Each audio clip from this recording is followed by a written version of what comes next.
ఏం చేయాలో తోచక 3 రోజుల నుండి ఆమెను అవాయిడ్ చేశాను. పిలవలేదు, మాట్లాడలేదు, అసలు కనబడలేదు. ఇవాళ 4వ రోజు చూద్దును కదా. 3 రోజుల నుండి తిండి తినలేదుట.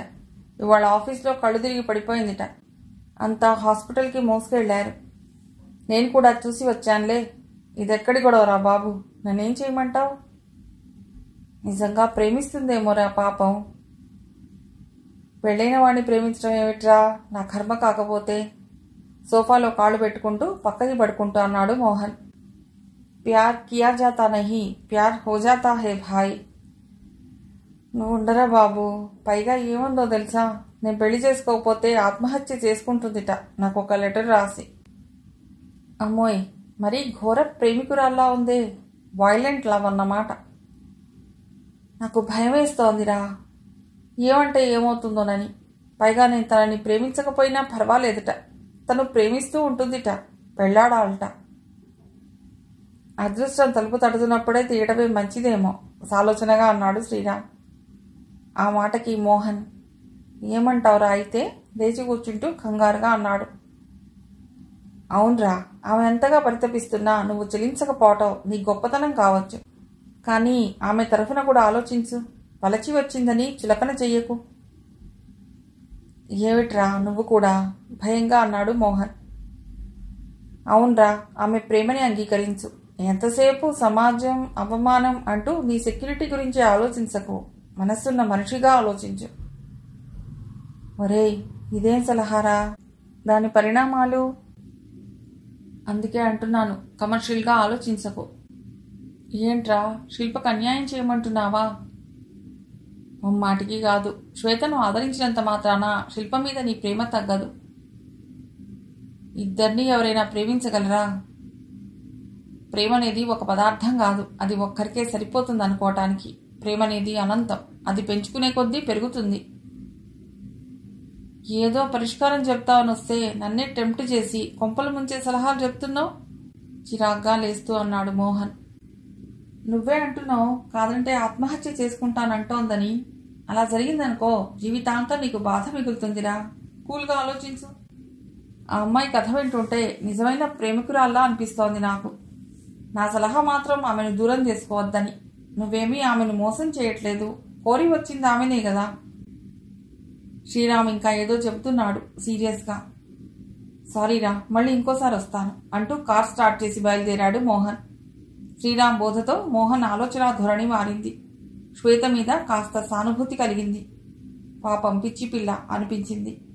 అలా అని శ్రీరామ్ సలహా పాటించను సుమా అనుకున్నాడు మనస్సులో. అనుకోకుండా హాస్పిటల్కి దారి తీసింది మోహన్ కారు. శ్వేత చూస్తూ పడుకుని ఉంది. గ్లూకోజ్ ఇంకా ఎక్కుతూ ఉంది. మోహన్ని చూస్తూనే శ్వేత కళ్లల్లో 1000 వోల్ట్ల వెలుగొచ్చింది. కలవరపడి లేవబోయింది. వద్దు వద్దు అంటూ దగ్గరగా వచ్చాడు. ఆ మాత్రం అభిమానానికే శ్వేత మనసు కరిగిపోయింది. దుఃఖం వరదలా పొంగుకొచ్చింది. కన్నీళ్లు జలజలా రాలే. రిలాక్స్ శ్వేత, పక్కనే ఉన్న స్టూల్పై కూర్చుంటూ అన్నాడు.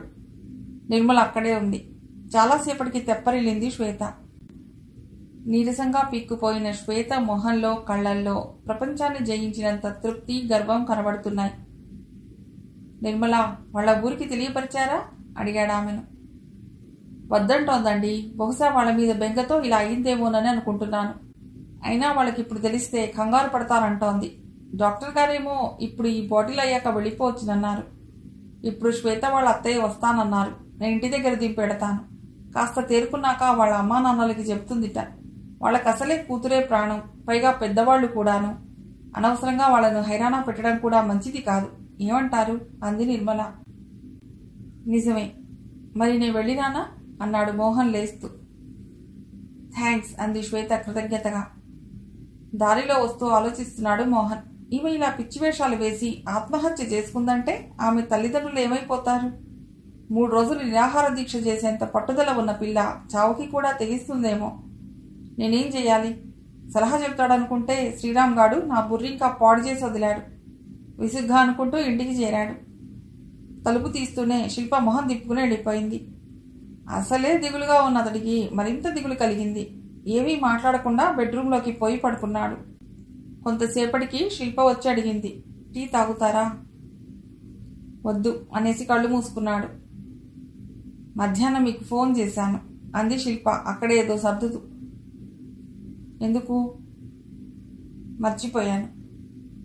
అదేమిటి? షాక్ వల్ల మీరు శ్వేతను చూడటానికి హాస్పిటల్కి వెళ్లారని తెలిసి అన్న శిల్ప మాటలకి ఠకీమని లేచి కూర్చున్నాడు. అసలు ఏం జరిగిందంటే చెప్పబోయాడు. అవసరం లేదు. వెళ్ళారా లేదా చెప్పండి చాలు. వెళ్ళాను. విసురుగా వెళ్ళిపోయింది శిల్ప రూంలో నుండి.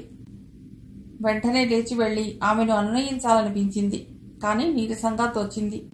మరీ అంత విసురుగా ఉన్నప్పుడు చెప్పినా అర్థం చేసుకోదనిపించింది. మళ్ళీ పడుకున్నాడు. ఈ ఆడవాళ్లవి రాతి హృదయాలు. మనిషి మీద కోపం వచ్చిందంటే చాలు నిర్దాక్షిణ్యంగా ప్రవర్తిస్తారు.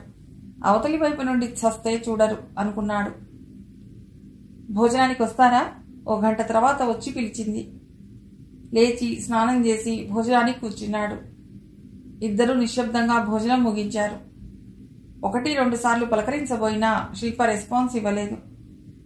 అసలెవరో అమ్మాయి గురించి భార్యాభర్తలిద్దరికీ మాటలు లేకపోవటం ఏమిటి సిల్లి అనుకున్నాడతడు.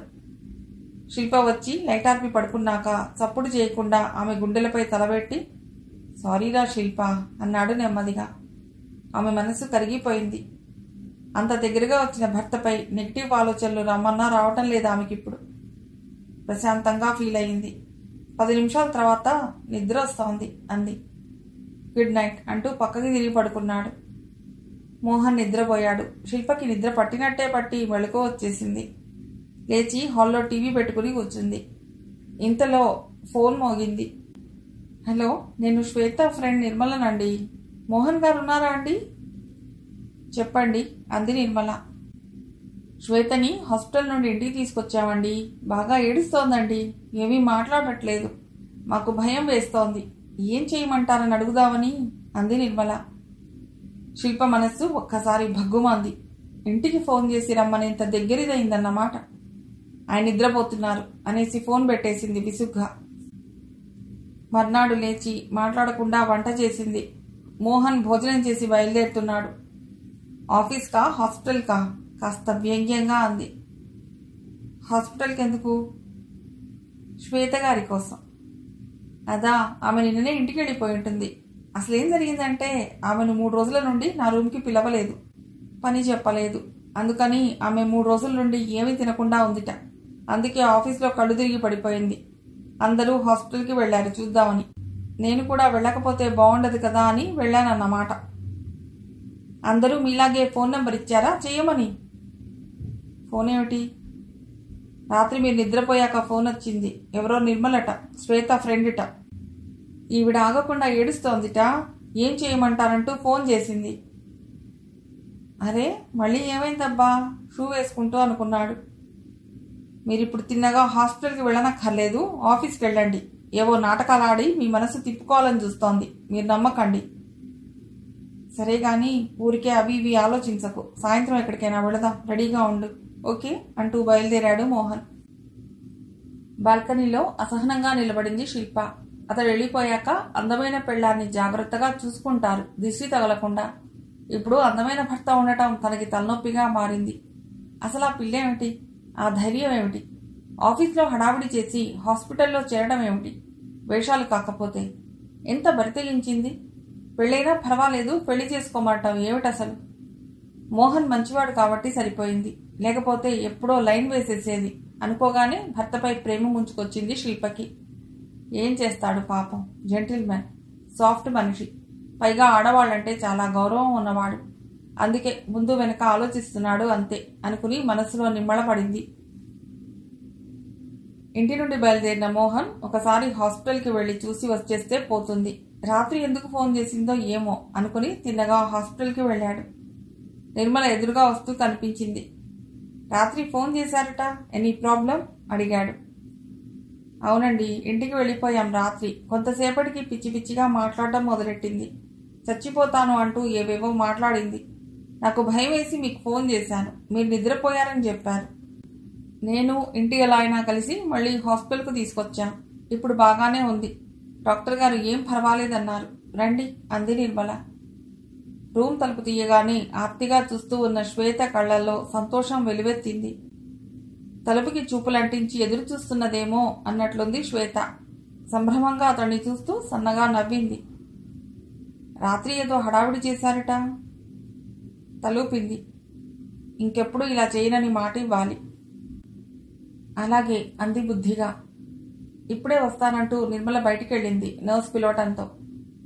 మరి నేను ఆఫీస్కు బయలుదేరాలి. 2 రోజులు రెస్ట్ తీసుకుని వచ్చేయండి ఆఫీస్కు లేస్తూ అన్నాడు. దగ్గరగా రమ్మని సైగ చేసింది. అతడు రాగానే అతడి చెయ్యి పట్టుకుని ముద్దు పెట్టుకుంది. అద్రిపడ్డాడు మోహన్. చెయ్యి లాక్కోబోయాడు. ఆమె గట్టిగా పట్టుకుంది. వెంటనే వదిలేస్తూ సారీ కోపం వచ్చిందా అంది నవ్వుతూ. రౌడీ వేషాలు ఓపిక లేకపోయినా మానరన్నమాట అన్నాడు సర్దుకు నవ్వుతూ. ఇంతలో నిర్మల వచ్చింది. నిజంగా నిర్మల లాంటి ఫ్రెండ్ దొరకటం మీ అదృష్టం అన్నాడు ఊపిరి పీల్చుకుని. నిజమే, కానీ మీలాంటి ఫ్రెండ్ ఉండటం అదృష్టం కాదు అంది శ్వేత అల్లరిగా నవ్వుతూ. అర్థం కానట్టు నిర్మల వైపు చూశాడు. ఎందుకంటే నేను మిమ్మల్ని ఫ్రెండ్గా కోరుకోవట్లేదు గనక అంది శ్వేత నవ్వుతూ. మళ్ళీ నిర్మల వైపు చూశాడతడు. ఇదిగో చూశారా, ఇవే పిచ్చి మాటలు. రాత్రంతా ఇలాగే మాట్లాడి హడావిడి చేసింది. మీరేమీ సీరియస్గా తీసుకోకండి. సాయంత్రం నేను ఇంట్లో దింపి పెడతాను. రేపు ఎలాగో ఆదివారమే కదా అంది నిర్మల. ఓకే వస్తాను శ్వేత అన్నాడు అతడు బయలుదేరుతూ. బాయ్ అంది చెయ్యి ఊపుతూ శ్వేత. తిన్నగా ఆఫీస్కి వెళ్ళిపోయాడు మోహన్. శ్వేత లేకపోవడంతో ప్రతి పనికి ఇబ్బంది అవుతోంది. ఎక్కువగా డిక్టేషన్స్ ఇవ్వడానికి కుదరక డ్రాఫ్ట్లు వ్రాయవలసి వస్తోంది. అవి మళ్ళీ ప్రసాద్ దగ్గరికి పంపి టైప్ చేయించుకోవలసి వస్తోంది.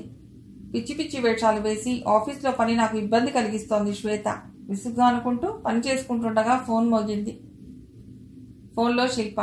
మీరు ఆఫీస్కి వెళ్లకుండా హాస్పిటల్కి వెళ్లారు కదూ కోపంగా అడుగుతోంది. అది రాత్రి ఫోన్ ఎందుకు చేసిందో తెలుసుకుందామని. మిమ్మల్ని అక్కడికి వెళ్ళొద్దని చెప్పాను కదా అరుస్తున్నట్టుగా అంది. చెప్పావు కానీ నసిగాడు. అంటే నా మాటకు విలువ ఇవ్వనట్టేగా. అలా కాదు శిల్ప, నీ చెప్పేది విను చెప్పబోయాడు మోహన్. అవతల నుండి ఫోన్ పెట్టేసిన శబ్దం వినబడి హతాశుడయ్యాడు. తలపట్టుకున్నాడు. ఎంత నిర్దాక్షిణ్యంగా ఫోన్ పెట్టేసింది. నా మీద ప్రేమంతా ఏమైందో. ఆడవాళ్ళకి ప్రేమొస్తే ఎంత ప్రియంగా ఉంటారో కోపం వస్తే అంత రాక్షసంగానూ మారిపోతారేమో. అరే మొగుడు ఏం చెప్తున్నాడో విందామన్న సహనమే లేదు. నా పాయింట్ వినొచ్చు కదా. మూడు ఆఫ్ అయింది. అలానే ఇంటికి వెళ్ళాలంటే ఇంకా డేంజర్ అనిపిస్తోంది. ఇప్పుడు వెళ్ళి ఆమెను సముదాయించడం కంటే సాయంత్రం వెళితే మంచిది. అప్పటికి కాస్త కోపం తగ్గుతుంది. చెబితే వింటుంది. ఎక్కువ అల్లరి కాకుండా శ్వేతకు నచ్చ చెప్దాం అనుకుంటున్న విషయం చెప్పాలి. అవసరమైతే ఒకసారి ఇంటికి రమ్మని ఇద్దరూ కలిసి శ్వేతను మందలిస్తే సమస్య తీరిపోతుంది. శిల్పకి ఈ మాట నిన్ననే చెప్పవలసింది, అపార్థం చేసుకోవద్దని. ఎక్కడ అవకాశం దొరికింది? నిన్ననే కోపగించుకుంది. తన మనసులో మాట చెప్పే అవకాశమే ఇవ్వలేదు.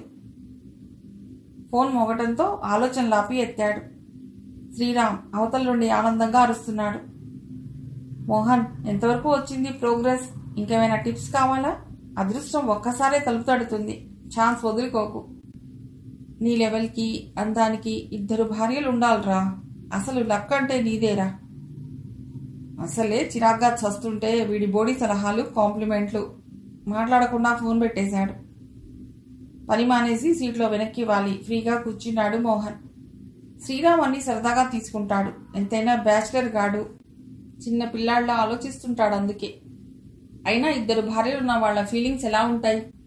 వాళ్ళిద్దరినీ ప్రేమిస్తుంటారా సమంగా? ప్రేమ లేకపోతే 2 భార్యలతో సంసారం చేయరు కదా. ఇద్దరిలో ఏ ఒక్కరిని కూడా వదల్లేకే అలా చేస్తుంటారేమో. అయినా ఒకరిని మనస్ఫూర్తిగా ప్రేమిస్తున్నప్పుడు మరొకరిని ఎలా ప్రేమించడం మొదలు పెట్టగలుగుతారు?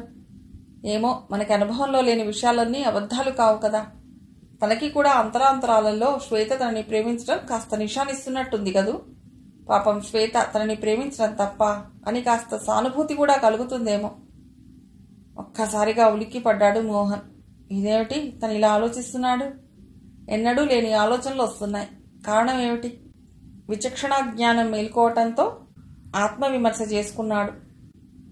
వెంటనే స్ఫురించింది. శ్రీరామ్ గాడి పిచ్చిబాగుడు వల్ల తన మనస్సు దారి తప్పింది. పొరపాటు, తప్పు. ఇలా ఆలోచించకూడదు. అలా అనుకోగానే మోహన్కి నిశ్చింతగా తోచింది. సాయంత్రం శిల్పను ఏదన్నా ప్రోగ్రాం వేయమని చెప్పి వచ్చాను. వేసిందో కోపంతో పడుకుందో. అయినా పర్వాలేదు, కారెక్కించుకుని సిటీ అంతా తిరిగితే ఎంత సరదాగా ఉంటుందో. ట్యాంక్బండ్ మీద కూర్చుని శిల్ప కోపం అంతా పోగొట్టాలి. మోహన్ మనసుకి ప్రశాంతంగా అనిపించి పని మొదలుపెట్టాడు. సాయంత్రం కాగానే ఇంటికి బయలుదేరాడు. కార్ పార్క్ చేసి ఫస్ట్ ఫ్లోర్లో తన ఫ్లాట్ వైపు చకచకా నడిచాడు. తాళం తప్ప కనిపించింది.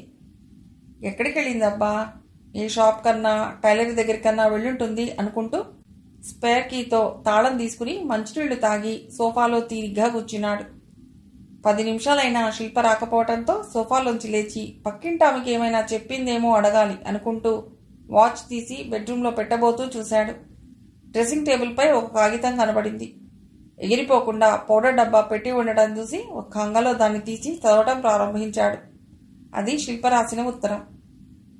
మిస్టర్ మోహన్, నేను మా అమ్మగారింటికి వెళ్ళిపోతున్నాను. మీరిక హాయిగా ఎప్పుడంటే అప్పుడు మీ ప్రియురాలింటికి వెళ్ళవచ్చు, ఆఫీస్ కూడా మానేసి. ఎందుకంటే అవకాశం మళ్ళీ రాదు. కోరి వచ్చిన అమ్మాయిని ఎందుకు వదులుకుంటారు? మీరు నా గురించి ఏమీ ఆలోచించనక్కర్లేదు. ఈ రోజు నుండి మీ దారి మీది, నా దారి నాది. గుడ్ బై, శిల్ప. ఉత్తరం చదివిన మోహన్ మొహం తెల్లగా పాలిపోయింది. పెదాలు తడారిపోయాయి. నిలబడలేనట్టు మంచంపై కూర్చుండిపోయాడు. అలా ఎంతసేపో ఉండిపోయాడు. బుర్రంతా ఖాళీగా శూన్యంగా అయిపోయింది. నిశ్శబ్దంగా శత్రువు కత్తి దూసినట్టు షాక్ తిన్నాడు. ఓ పావుగంటకి కాస్త ఆలోచన శక్తి వచ్చింది. లేచి హాల్లోకి నడిచి నీళ్లు తాగి సోఫాలో కూర్చున్నాడు. ఎంత అవమానం చేసింది శిల్ప. 2 సంవత్సరాలు ఒకరికొకరం ప్రాణంగా మసలిన తర్వాత కూడా ఇద్దరి మధ్య అరమరికలున్నాయా? ఎందుకింత అపార్థం చేసుకుంది? నిజంగా తనకి శ్వేతతో ఏమైనా ఎఫ్ఐఆర్ సంబంధం ఉందనుకుందా? ఎలా అనుకుంటుంది అసలు? ఏముందని? తను చేసిన తప్పల్లా ఆ పిల్లని హాస్పిటల్కి పోయి చూడటం, అంతే కదా. ఏకంగా విడిపోతున్నట్టే మీ దారి మీది, నా దారి నాది అనేసింది. కళ్ళల్లో నీళ్లొచ్చాయి అతడికి. ఆడవాళ్లు సుకుమార హృదయులు అంటారు. ఇంత కఠినంగా ఎలా రాయగలిగింది? మోచేతిని కళ్లపై కానించుకున్నాడు. తడి తగిలింది చేతికి. తనంత నీచుళ్లా కనబడ్డా శిల్పకి? మీ ప్రియురాలు అనేసింది. ఎవరో అమ్మాయి మిమ్మల్ని ప్రేమిస్తున్నాను అనగానే పడిపోయేంత బలహీన మనసుకుండా అనుకుందా? అఫ్కోర్స్ శ్వేత చాలా సీన్ క్రియేట్ చేసిన మాట నిజమే. అంత మాత్రాన తన మొహాన చీకొట్టి వెళ్ళిపోతుందా? ముఖాముఖి ఏం చేద్దామని అడగొచ్చు కదా. నాకు మాత్రం ఈ గొడవ సరదాగా ఉందా? నాకు తలనొప్పిగానే ఉంది. నా మీద శిల్పకున్న గౌరవం ఇంతేనన్నమాట. తుమ్మితే ఊడే ముక్కన్నమాట. కానీ తనకే అంత కోపం ఉంటే నాకు మాత్రం ఉండదా? నేనేం కాని పని చేశానని? తనేమైనా ఆ పిల్లతో చెట్టా పట్టాలేసుకుని తిరిగాడా? అన్ని విషయాలు ఆమెకు తెలిసినవే కదా. అసలు కథ శిల్ప దగ్గరే మొదలైంది కదా. ఇంటికొచ్చిందని ఏమేమో మాట్లాడిందని శిల్ప అనే వరకు తనకి తెలియనే తెలీదు. ఇంతలోనే నేనేమైనా చెడ్డగా ప్రవర్తించేశానా? చచ్చ, అసలు కొంచెం కూడా తలకాయ లేదు. అతి కోపం తప్ప. వెళ్ళని, తనే తొందరపాటు తెలుసుకుని వస్తుంది. ఆలోచనలతో అలాగే కూర్చున్నాడు. అది భీమవరం లెక్చరర్స్ వీధి. పొద్దున్నే ఆటో దిగి వస్తున్న శిల్పని చూస్తూనే తండ్రి ఆనందంతో అరిచాడు. ఏమేవ్, మన తల్లొచ్చిందే, త్వరగా రా అంటూ. పరుగు పరుగున వచ్చింది వాకిట్లోంచి శిల్ప తల్లి సుభద్రమ్మ. అబ్బాయి రాలేదా అమ్మా? అడిగాడు తండ్రి. ఆయన మాటకు శిల్ప సెలవు లేదులే నాన్న అంటూ తల్లిని వాటేసుకుని లోపలికి నడిచింది. మోహన్ ఎలా ఉన్నాడమ్మా అంటూ మొదలుపెట్టిన తల్లి భర్తల గురించి 100 సార్లు అడుగుతుంటే విసుగొచ్చింది శిల్పకి. వీళ్ళకి పెళ్ళైన కూతురంటే మొగుడిలో ఒక ముక్క అంతే. అందుకే ఎంతసేపు రెండో ముక్క గురించి అడుగుతుంటారు. చిరాగ్గా అనుకుంది. అమ్మా, నేను స్నానం చేసి పడుకుంటానే, నిద్ర వస్తోంది అంది సూట్ కేసులోంచి బట్టలు తీసుకుంటూ. అలాగే తల్లి అంటూ వేడినీళ్లు పెట్టించింది తల్లి. స్నానం చేసి తల్లి ఇచ్చిన టిఫిన్ తిని కాఫీ తాగి ముసుగు పెట్టింది శిల్ప. మోహన్ ఏం చేస్తున్నాడో అని మనసు లాగింది. వెంటనే శ్వేత మొహం గుర్తొచ్చింది. ఒళ్ళు మండిపోయింది. బాగా అయింది, అలాగే కావాలి. ఏం తింటాడో ఎలా ఉంటాడో చూద్దాం అనుకుంటూ నిద్రపోయింది. నిద్ర లేచేసరికి అమ్మ ఎవరితోనో ఆహ్లాదంగా మాట్లాడటం వినపడింది. కొంపదీసి మోహన్ కాదు కదా. వెనకనే వచ్చేశాడా ఏమిటి? మనసులో ఆనందపు ఉద్విగ్నత. దుప్పటి పక్కకి పారేసి చీరైనా సర్దుకోకుండా హాల్లోకి పరుగు తీసింది. ఊర్లో ఉండే ఆడపడుచు కొడుకు రవితో మాట్లాడుతోంది సుభద్రమ్మ. ఇద్దరూ అటు తిరిగి ఉండటంతో శిల్పను చూడలేదు. ఉస్సూరని నిట్టూర్చి వెనక్కి తిరిగి బెడ్రూంలోకి వెళ్లి అద్దం ముందు నిలబడింది. మొహంలో నిరాశ ప్రస్ఫుటంగా కనిపిస్తోంది. నీ దారి నీదే అని లెటర్ రాసి వచ్చి వెనకే అతడు రాలేదని నిరాశ. ప్రతిబింబం వెక్కిరించడంతో అద్దం పక్క నుండి జరిగి చీర జుట్టు సరిచేసుకుని దుప్పటి మడతపెట్టి హాల్లోకి నడిచింది. నిద్ర పట్టిందా అమ్మా? తల్లి అడిగింది. బాగున్నావా శిల్ప? రవి అడిగాడు ఆప్యాయంగా. నువ్వెలా ఉన్నావు? ఎప్పుడొచ్చావు? డైనింగ్ టేబుల్ దగ్గర కూర్చుంటూ అంది శిల్ప. నువ్వు హైదరాబాద్ సిటీ నుండి ఈ టౌన్కి వచ్చావు. నేను ఊరు నుండి ఇక్కడికి వచ్చాను. ఇప్పుడే గంట అయింది. ఏమిటి, మా అన్నయ్యను వదిలేసి ఒక్కదానివే వచ్చావు? ఏదన్నా చిలిపి కలహమా? అన్నాడు చిన్నగా నవ్వుతూ. కంగు తిన్నట్టు చూసింది శిల్ప. ఎప్పుడు ఇద్దరు కలిసే వస్తారు కదా, నువ్వు ఒక్కదానివి రావటం ఇదే మొదటిసారి కదత్తయ్యా అన్నాడు శిల్ప చిన్నబుచ్చుకున్నట్టు చూడ్డాన్ని గమనించి అత్తయ్య వైపు తిరుగుతూ. అబ్బాయికి సెలవు లేనట్లుంది, ఒకసారి చూసిపోదాం అన్నట్టుగా ఒక్కతే వచ్చింది రవి అంది శిల్ప తల్లి. అసలు నేను వెళ్ళిపోతాననలేదు, వెళ్లే ప్రసక్తే లేదు. తల్లి వంక విసుగ్గా చూస్తూ మనసులో అనుకుంది శిల్ప. ఏమిటి హైదరాబాద్ విశేషాలు? నిద్ర బద్ధకంగా ఉన్నట్టున్నావు కదూ? కాస్త దిగులుగా ఉన్న శిల్పను చూస్తూ అన్నాడు రవి. నీ సంగతి చెప్పు, ఎలా ఉన్నావు అంది శిల్ప రవిని అభిమానంగా చూస్తూ. నా దగ్గరే ఉంటాయి విశేషాలు, అంతా మామూలే. అత్తయ్య, నేను బయటికెళ్ళి పనులన్నీ చూసుకుని 3 గంటలకల్లా వస్తాను. శిల్ప, నువ్వు రెస్ట్ తీసుకో, సాయంత్రం మాట్లాడుకుందాం. ఓకే అంటూ బ్యాగ్ తీసుకుని బయటికెళ్ళిపోయాడు రవి. మరీ 3 వరకు ఎందుకు, 2 గంటలకల్లా వచ్చేయి అంటూ గేట్ వరకు వెనకే వెళ్ళింది సుభద్రమ్మ. తిరిగొచ్చి నేను నీకు కూడా అన్నం పెట్టేయినా, 12 అవుతోంది అందామె రవి తిన్న పళ్ళెం తీస్తూ. పెట్టేయి అంటూ కూర్చుంది శిల్ప. రవి శిల్ప మేనత్త కొడుకు. ఎంఏ బీఈడీ చేసి స్వంత ఊరు ఆకివీడులో హైస్కూల్ టీచర్గా పనిచేస్తున్నాడు. ఇంకా పెళ్లి చేసుకోలేదు.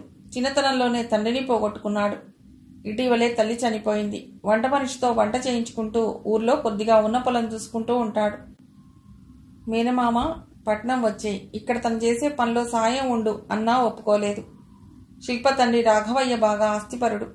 ఆయన తన గ్రామం విడిచి ఈ పట్నంలో ఉంటున్నాడు. పొలమంతా కౌలుకిచ్చాడు. బోలెడంత ఆదాయం వస్తుంది. శిల్ప ఒక్కతే కూతురు. ఇక్కడ ఖాళీగా ఉండటం ఇష్టం లేక రియల్ ఎస్టేట్ బిజినెస్లో పార్ట్నర్గా చేరాడు. ఆ బిజినెస్ బాగుండటంతో రవిని కూడా వచ్చేయమన్నాడు. కానీ రవికి ఉద్యోగం పొలం ఉండటంతో రాలేనన్నాడు. సుభద్రమ్మకి కూడా రవి అంటే ఎంతో ప్రేమ. కొడుకులేని లోటు నువ్వు తీర్చావు బాబు అంటూ ఉంటుంది. వారానికి ఒకసారి రాకపోతే సుభద్రమ్మ గొడవ చేసేస్తుంది. అందుకోసమైనా వస్తూ ఉంటాడు రవి. రవి సంస్కారమూర్తి భవించిన మనిషి, సహృదయుడు. మేనమామ ఎంత అభిమానం చూపించినా, మేనమామ భార్య ఎంత ఆప్యాయంగా చూసినా తన హద్దుల్లోనే తానుంటాడు రవి. అతడి ఆత్మాభిమానంతో కూడిన ప్రవర్తన వల్లనే రాఘవయ్య గారికి, సుభద్రమ్మ గారికి అతడంటే గౌరవంతో కూడిన అభిమానం. భోజనం చేసి మళ్లీ పడుకుంది శిల్ప. తల్లి కూతురుతో కబులు చెప్దామని 2-3 సార్లు వచ్చి తొంగి చూసి వెళ్ళిపోయింది. రాత్రంతా నిద్రపోయే ఉండదు అనుకుంది. శిల్ప నిద్రలేచేసరికి 3 అయింది. బద్ధకంగా అలాగే పడుకునుండిపోయింది. ఏం తల్లి, హైదరాబాద్లో నిద్రపోవటానికి టైం ఉండదా? ఇక్కడికొచ్చి తెగ నిద్రపోతున్నావు తలుపు మీద కొడుతూ అన్నాడు రవి. శిల్ప గబుక్కున లేచి మొహం కడుక్కుని వచ్చింది. రవి హాల్లో కూర్చున్నాడు, అత్తయ్యతో తన పనుల గురించి చెప్తూ. శిల్పతో, ఉంటావా శిల్ప, నేను వెళ్ళిపోతున్నాను, మళ్ళీ 4-5 రోజుల్లో వస్తాను అన్నాడు. ఇప్పుడు వెళ్ళిపోతావా? నిరాశగా అడిగింది శిల్ప. ఇప్పుడు బయలుదేరితే దారిలో కొన్ని పనులు చూసుకుని మెల్లిగా 7 గంటలకల్లా ఇంటికి చేరిపోతాను. రేపు మళ్ళీ స్కూల్ ఉంది. ఇంతలో సుభద్రమ్మ బజ్జీలు, టీ తీసుకొచ్చింది. శిల్పకి తన సమస్య అంతా రవికి చెప్పుకుంటే ఎలా ఉంటుంది అన్న ఆలోచన వచ్చింది. అదే మంచిది. అమ్మకి నాన్నకి చెప్తే వాళ్ళు అర్థం చేసుకోలేరు. పైగా కంగారు పడి నానా హంగామా చేస్తారు. తనకేమో మోహన్ పరువు తీసినట్లు అనిపిస్తుంది. ఇదంతా బాగుండదు. తల్లిదండ్రులకి చెప్పుకోలేని బాధలు కూడా ఉంటాయన్నమాట. నిజమే, తనకిప్పుడు రవికి చెప్పుకోవాలనిపిస్తోంది. కానీ వాళ్లకు చెప్పాలనిపించటం లేదు. అయినా రవి మాత్రం నాకు ఆత్మీయుడు కాదా? అమ్మా నాన్న తర్వాత రవే నాకు దగ్గరివాడు. ఏమిటి, బజ్జీల్ని శల్యపరీక్ష చేస్తున్నావా, తింటున్నావా? రవి మాటలకి నవ్వేస్తూ. రవి ప్లీజ్, నీతో కొంచెం మాట్లాడాలి. ఈ రాత్రికి ఉండిపోరాదు, రేపు స్కూల్కి లీవ్ పెట్టేయి అంది. అబ్బే కుదరదు శిల్ప అని ఏదో అనబోయాడు రవి. అమ్మా, రవిని రాత్రి ఉండమనవే, మళ్ళీ ఎప్పుడు కనబడతాడో ఏమో. పెళ్లి సంబంధం ఒకటి తెచ్చాను, మాట్లాడాలి అంది తల్లితో రికమెండేషన్ చేయమన్నట్టుగా. ఉండమ్మా రవి, ఇద్దరూ సరదాగా మాట్లాడుకోండి. అదంత అడుగుతుంటే ఉండరాదు అంది ఆప్యాయంగా సుభద్రమ్మ. పెళ్లి సంబంధం గురించి అయితే ఉండను అన్నాడు రవి. సరే, దాని గురించి కాదు, నా పర్సనల్ ప్రాబ్లం గురించి చెప్తాను, నువ్వు సలహా చెప్పాలి అంది తల్లికి వినబడకుండా. సరే, అలా అయితే ఉంటాను అన్నాడు రవి లేచి బయటికెడుతూ. శిల్పకి కాస్త ఫ్రీగా అనిపించి హుషారుగా లేచింది. స్నానం చేసి తల్లి వెనుక చేరి చిన్నగా కబుర్లు చెప్తూ ఆవిడ అల్లుడి గురించి వేస్తున్న ప్రశ్నలన్నింటికీ ఓపిగ్గా జవాబు చెప్తూ కూర్చుంది. నాన్న మధ్యాహ్నం భోజనానికి వచ్చారే, నువ్వు నిద్రలో ఉన్నావు తల్లి చెప్తోంది. తల్లి ఆరోగ్యం గురించి, తండ్రి ఆరోగ్యం గురించి అడిగి శిల్ప తెలుసుకుంది. రాత్రి 8 అవుతుండగా వచ్చాడు రవి. అతన్ని చూస్తూ, నాన్నగారు ఎన్ని గంటలకు వస్తారమ్మా అడిగింది శిల్ప. 9 అవుతుందే జవాబిచ్చింది తల్లి. నాన్నగారు వచ్చాక భోజనం చేయొచ్చు, అంతవరకు నేను రవి డాబా మీద కూర్చుంటాం అంది శిల్ప. రవికి 1 కప్పు కాఫీ కలిపి ఎక్కడెక్కడో తిరిగొచ్చుంటాడు పాపం అందామె. రవికి కాఫీ ఇచ్చింది శిల్ప. ఇద్దరూ కలిసి పైకొచ్చారు 2 కుర్చీలు తెచ్చుకుని. సుభద్రమ్మ గారు శిల్పని పిలిచి చెప్పింది, రవిని పెళ్లి చేసుకోమని గట్టిగా చెప్పు, పెళ్ళంటే మొహం మార్చుకుంటాడు. మనం కాకపోతే రవిని ఎవరు పట్టించుకుంటారు చెప్పు. ఒక మంచి సంబంధం చూసి చేసేద్దా, నీ మాట వింటాడేమో చూడు. అలాగేనమ్మా అంటూ పైకొచ్చింది శిల్ప. చెప్పు శిల్ప, మా బ్రదర్ ఏమంటాడు? కొత్త పెళ్ళాం మీద మోజు తగ్గిందా? ఒంటరిగా పంపించేశాడు? అంతవరకైతే పర్వాలేదు, ఆఫీస్లో ఓ అమ్మాయితో అని ఆగిపోయింది ఎలా చెప్పాలో తెలియక. రవి షాక్ తిన్నట్లు చూశాడు, నమ్మలేకపోతున్నట్టు చూశాడు. శిల్ప మొదటి నుండి పూసగుచ్చినట్టుగా చెప్పింది. అంతా విన్న రవికి టెన్షన్ తగ్గిపోయి నవ్వేశాడు. ఏమిటి నవ్వుతున్నావా కోపంగా అంది శిల్ప. మరి ఏముంది అసలు ఇందులో, నువ్వు బీపీ పెంచుకోవడానికి? అసలు ఈ కథలో మోహన్ తప్పు 1% కూడా నాకు కనబడ్డం లేదు. అవునులే, నువ్వు మగాడివే కదా, అందుకే ఆయన్ని సమర్థిస్తున్నావు. అదేం కాదు, ఏదో తన కింద పనిచేసే పిల్ల అన్న సానుభూతితో, పైగా స్వతహాగా మెత్తని స్వభావం గలవాడవటం వల్ల కాస్త అలా వెళ్ళి చూసి వచ్చి ఉంటాడు తప్ప ఇంకేమీ లేకపోవచ్చు. నువ్వు ఇలా చెప్పకుండా వచ్చేస్తే అతను ఎంత బాధపడతాడు, ఎంత అవమానంగా ఫీల్ అవుతాడో ఆలోచించావా? ఏమీ కాదు, హ్యాపీగా మన పెళ్లి చేసుకుంటాడు. చాలే పిచ్చి మాటలు, అందుకే ఆడవాళ్లకు ఆవేశం ఎక్కువ ఆలోచన తక్కువ అంటారు. పిచ్చి మాటలు కాదు రవి, నాకెంత కసిగా ఉందంటే ఆయనకి విడాకులు ఇచ్చేసి ఇంకొకతడిని పెళ్లి చేసుకోవాలనిపిస్తోంది అంది ఉక్రోషంగా. ఇంకొకతడినా? ఎవరిని అన్నాడు పట్టరాని ఆశ్చర్యంతో. నువ్వు ఒప్పుకుంటే నిన్నే అంది ఆవేశంగా. రవి ఆ మాట వింటూనే నిశ్చేష్టుడయ్యాడు. నోట మాట రానట్టుగా ఆమెనే చూస్తుండిపోయాడు. జీవితంలో ప్రతి మనిషికి తాను హృదయపూర్వకంగా కోరుకున్న కోరిక తప్పక నెరవేరుతుంది. ఎటొచ్చి ఆ కోరిక తీరే సమయానికి ఆ మనిషి దాన్ని ఆనందించే స్థితిలో ఉండడు. అదే విచిత్రం. తన ఆరాధ్య దేవత శిల్ప నిన్ను పెళ్లి చేసుకుంటాను అని ఆనాడు అని ఉంటే ప్రపంచంలో తనంత అదృష్టవంతుడు మరొకడు లేడని రొమ్ము విరుచుకుని చెప్పుకునేవాడు. ఈనాడిలా నిరాశాంబుధిలో మునిగి వాస్తవాన్ని జీర్ణించుకోలేక పరాయి సొత్తైన శిల్పని ఊహల్లోకి రాకుండా చూసుకుంటూ నరకంలాంటి బతుకు బతకవలసిన అవసరం లేకపోయేది. ప్రపంచంలోని అత్యానందకరమైన జీవితాన్ని తాను అనుభవిస్తూ ఉండేవాడు. శిల్పను గుడిలో దేవతలా గుండెల్లో దాచుకుని పూజిస్తూ ఉండేవాడు. కంటికి రెప్పలా కాపాడుకుంటూ ఉండేవాడు. కానీ ఇప్పుడు ట్రైన్ మిస్ అయిందని ప్లాట్ఫామ్ మీద దుఃఖిస్తూ ఉన్నవాడితో నీకు కావాలంటే తిరిగి ఆ రైలు మళ్లీ వస్తుందని ఎవరైనా అంటే అదెంత హాస్యాస్పదంగా ఉంటుంది. అది జరిగే పనేనా? కానీ తన కల ఫలించింది. జీవితంలో ఒకే ఒక్కసారి నా ప్రాణమైన శిల్ప నిన్ను పెళ్లి చేసుకుంటాను అంది. ఆ మాటతో అమృత సోనలు కురిపించింది. తన జన్మ ధన్యమైంది. అయితే ఆ మాట ఒక్కసారి పెళ్లి చేసుకుని 2 సంవత్సరాల తడితో కాపురం చేసిన తర్వాత భర్తపై కలిగిన తాత్కాలిక కోపంతో అంది. కారణం ఏదైనా గాని నా గుండె గుడిలోని దేవత ఆ మాట అంది. రవి గొంతుకలో ఆనందంతో కూడిన దుఃఖం ఉండలు కట్టింది. అప్రయత్నంగా కళ్లల్లో చిన్నగా నీళ్లూరాయి. మాట రాక అలా ఎంతసేపో ఉండిపోయాడు. ఆవేశంగా ఆ మాట అన్నాక శిల్ప నిశ్శబ్దమైపోయింది. తన మాట తనకే దుఃఖాన్ని కలిగించింది. తను తొందరపడి మాట జారినందుకు సిగ్గుపడిపోయింది. రవి నిశ్శబ్దంగా ఉండిపోయేసరికి రవికి నా మాట కోపాన్ని తెప్పించింది అనుకుని మదనపడిపోయింది. దాంతో తల పైకెత్తకుండా చేతులు నలుపుకుంటూ కూర్చుండిపోయింది. ఇద్దరూ ఎవరి అంతరంగ ప్రపంచంలో వాళ్ళుండిపోయారు. చీకట్లో కూర్చోవడం వల్ల ఒకరి మొహాల్లో భావాలు మరొకరు చదివే ప్రమాదం తప్పింది. 5 నిమిషాలు గడిచాయి. మిగిలిన కథ తర్వాతి భాగంలో.